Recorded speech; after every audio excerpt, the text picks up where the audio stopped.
For many, having a cell phone is a must, perhaps the only way to communicate or call for help. But what if that device is controlled by a domestic violence abuser? We see phone misuse constantly, and it can be very difficult for someone who's trying to distance themselves from an abuser who they're sharing the same plan.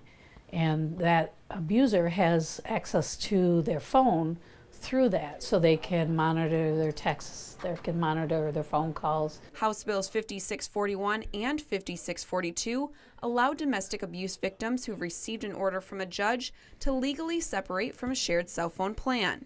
The victim would then be able to take the order to their wireless carrier and get their own plan at no cost. Every contract has a lead person on it, and in order to separate yourself from that contract, you would need that person's consent.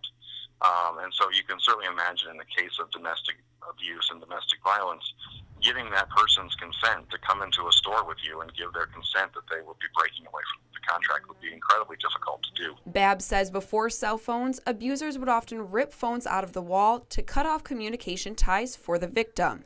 She says personal protection orders addressing cell phone harassment has increased. Last year, the Women's Resource Center filed more than 300 PPOs. I just did one PPO last week where a woman, she was on the same plan as her ex-boyfriend, and he had said, well, you know, because she moved out of the home and everything, and he said to her, well, just keep the phone and, you know, I'll do it for 6 months for you.